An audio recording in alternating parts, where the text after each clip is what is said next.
Pinagbantaan ni Mayor Rodrigo Duterte ng Davao si Davidson Pangayan kung mag-focus ulit ito ng bigas sa Davao City. Ayaw ko simula ngayon sa lahat na may bababa dito na smuggled goods. Sabi ko, pagbabarilin ko kayo. And if this guy would go to Davao and start to unload, at nakakita ko nandyan siya, you must be in the commission with crime. I will gladly kill him. Pero si Justice Secretary Laila De Lima hindi natuwa. It's definitely wrong. It's definitely wrong. It's not just, it's not just the human rights aspect of it all, but it's the law. You don't just kill. I find it disturbing na right here in the halls of Senate, he would openly make such statements. Hindi na ba natin madidistinguish kung ano yung tama? Mayor, sabi ni Secretary De Lima, ikaw daw mag-shut up, sabi niya. Siya mag-shut up, siya ang walang trabaho. Ano bang nagawa ng DOJ until now? Kasi they're still trying to, they're agonizing to establish what the name. Pato hindi nila kami dinidiktahan. Alam namin kung kailan kami magfa-file ng kaso.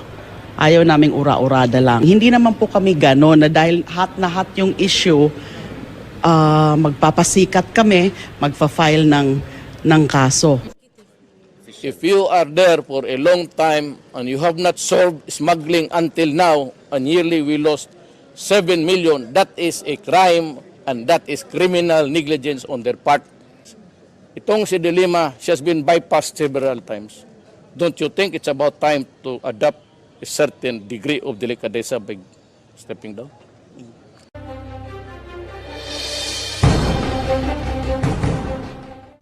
Pag na presidente ako, magtago na kayo. Yung 1,000 nan, it would reach 50,000. I would kill all you. This is Davao City Rodrigo Duterte's warning to all criminals if he ever assumes the presidency in 2016. It's a bold statement that's not entirely surprising coming from the man who's known for his iron fist leadership. But for Justice Secretary Laila De Lima, Duterte's statements are abominable and reprehensible. I find those statements of his, at the very least, annoying and definitely disturbing. I mean, ano bang klaseng mga statements yan? Katawa-tawa tayo sa international human rights community. Kung sasang-ayunan ho natin yung ganyang pananaw, katawa-tawa talaga tayo as a society. And international organizations like Human Rights Watch, they take these things seriously. Pero tayo, yung iba sa atin natutuwa pa. Lalong ina-idolize si Mayor Duterte because of that kind of a stance. But is that right? Hindi po tama yun. Sinashut up niya ako. I cannot shut up. You cannot kill.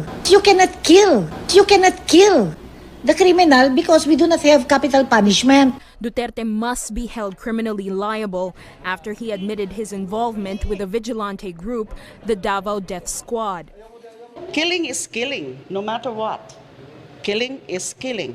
And therefore, kung ina-admit niya na is responsible for these killings, then he must be held criminally liable. And I'm just really being consistent because I used to be the chair of the Commission on Human Rights and I'm a human rights advocate and defender. Hindi raw ititigil ng Department of Justice ang investigasyon nila sa kaugnayan ni Davao City Mayor Rodrigo Duterte sa tinaguriang Davao Death Squad. Nag-execute na siya ng affidavit. I cannot disclose to you exactly kung ano yung contents ng affidavit pero napakaseryoso pong mga alegasyon. So lahat po yan ay binavalidate ng NBI, nagka-case build-up ang NBI. Paglilinaw ni Davao City Mayor Rodrigo Duterte, wala siyang kinalaman sa DDS o Davao Death Squad, ang vigilante group na sangkot sa pagpatay ng mga kriminal sa lungsod. Pero si Justice Secretary Laila De Lima hindi kumbinsido sa sinasabi ni Duterte na hindi siya sangkot sa DDS. Yan ang sabi niya. So you investigate them? May mga witnesses kasi kami noon sa CHR na iba ang sinasabi. Tapos itong witness din na ngayon na nasa WPP, ganun din ang sinasabi. Siya ang tinuturo na nasa likod niyan. Kaya tuloy daw ang investigasyon sa alkalde. Giit ni De Lima, hindi niya pinopolitika si Duterte. Wala kayong respeto. You do not even try to find out the truth. Di ba sinabi ko na sa'yo, nag-usap tayo noon, hindi ako ganun, ma'am, and i-address you as ma'am.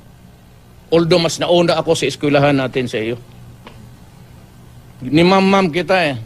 Iba't ibang isyu rin ang ipinukol ni Duterte kay De Lima, partikular ang pagkukulang nito sa pagbabantay ng bilibid. Sagasaan kita. Sinagasaan mo ako na sa power ka, sasagasaan kita. You better stay there, DOJ, until the end of time. Talagang I've been really raising hell against this phenomenon called Davao Death Squad.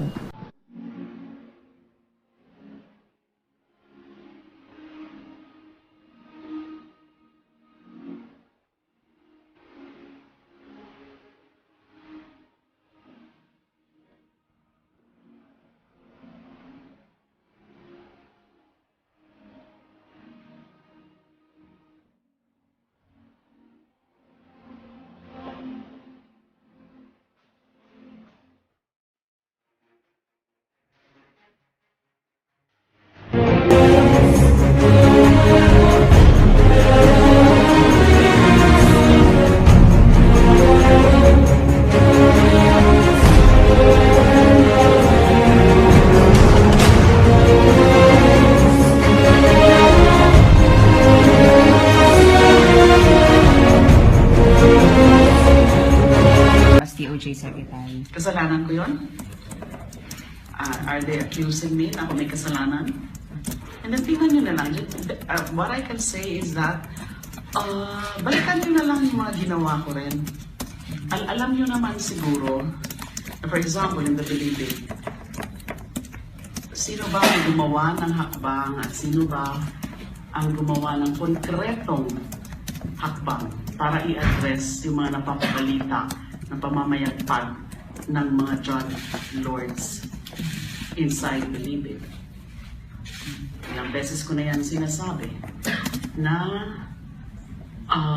nung naka-receive kami noon ng mga intel reports about dun sa mga ginagawa nga ng mga ilang convicts sa Bilibid, I had to convene an interagency meeting and we met several times. And pinavalidate ko yung mga intel reports na yan na di umano may mga convicts na were still plying their drug trade while inside the penitentiary. So nung na-validate, ang next step, linano namin kung ano ba dapat gawin. May mga options. And then yung option na kung saan meron kaming consensus was gawin nga yung raid na yon. The major raid which happened in December 15 of 2014, where I personally led that major raid. Hindi madali yun. Dahil, dangerous. Kung meron nga mga namatay doon, karga ko yun. But fortunately, the operation went well, very smoothly.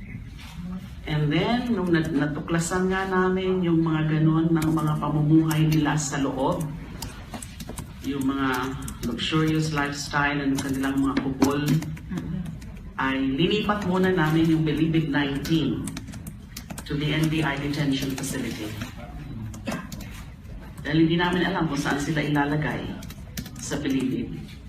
So, naghanap kami ng isang lugar sa Bilibid na kung saan pwede sila talaga ilagay. So ang tinuro sa akin noon by the then director, si Frank Bucayo, was building 14. So inumpisahan yung renovation, and then in the meantime, a new Bucor director came in, and that is Director General Rainier Cruz. So nung natapos yung renovation ng Building 14, si DG Cruz na, si Director Rainier Cruz na yung director.